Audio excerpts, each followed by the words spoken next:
কাতলা মাছের কালিয়া অনেক রকমভাবে আপনারা খেয়েছেন।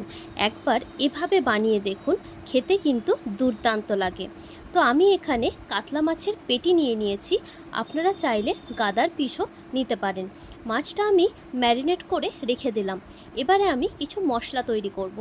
তো এখানে নিয়ে নিয়েছি পেঁয়াজ কুচি, তার সাথে কিছুটা আদা ও রসুন এবং ছোট একটা টমেটো। তার সাথে দিয়ে দেব সামান্য একটু সাদা সর্ষে এবং কালো সর্ষে। মাছ এবং আলুগুলো আমি কিন্তু ভেজে নিয়েছি। তারপর আবার কড়াইতে তেল দিয়ে দিলাম। এবারে তেল গরম হয়ে এলে কালো জিরা ফোড়ন দিয়ে পেঁয়াজ কুচি ও নুন দিয়ে ভালো করে আমি ভেজে নেব। পেঁয়াজ ভাজা হয়ে গেলে দিয়ে দেব বাটা মশলাটা দিয়ে দেওয়ার পর ভালো করে নেড়েচেড়ে কিন্তু কষিয়ে নিতে হবে। আপনারা ঢাকনা দিয়ে কষাবেন, তাহলে কিন্তু মশলাটা খুব সুন্দর হবে। এর মধ্যে কিছু মশলা দিয়ে দিলাম, হলুদ গুঁড়া, জিরা গুঁড়া, লঙ্কা গুঁড়া।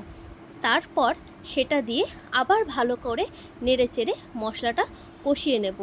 মশলা কষাতে কষাতে তেল বেরিয়ে এলে তখন আমরা বুঝতে পারবো যে মশলাটা আমাদের ভালোভাবে কষানো হয়ে গেছে। মশলা কষানোর পর আমি প্রথমেই আলুগুলো দিয়ে দেব, কারণ আলুগুলো আমাদের সেদ্ধ হতে সময় লাগবে। তো সেটাও কিন্তু দিয়ে দেওয়ার পর ঢাকা দিয়ে আবার কিছুক্ষণ কষাবো। আলু কষা হয়ে গেলে তারপরে কিছুটা জল দিয়ে দেব, যাতে আলুগুলো ভালোভাবে সেদ্ধ হয়ে যায়। এবং ঝোল যখনই ফুটে আসবে তখন কিন্তু আমরা মাছের পিসগুলো ঝোলের মধ্যে দিয়ে দেব। খুব বেশি ঝোল এটা আমি করব না, সামান্য গায়ে মাখা করব। তো কালার দেখলেই বুঝতে পারবেন যে মাছটা কিন্তু আমাদের প্রায় হয়ে এসেছে। এবং রান্না হয়ে যাওয়ার পর সাইড থেকে দেখুন কি সুন্দর তেলও বেরিয়েছে। খেতে কিন্তু খুবই অপূর্ব লাগে এই রেসিপিটি। এবং কিছুক্ষণ ঢাকা দিয়ে আমি রেখে দেব, তারপরে আবার সেটাকে সার্ভ করব।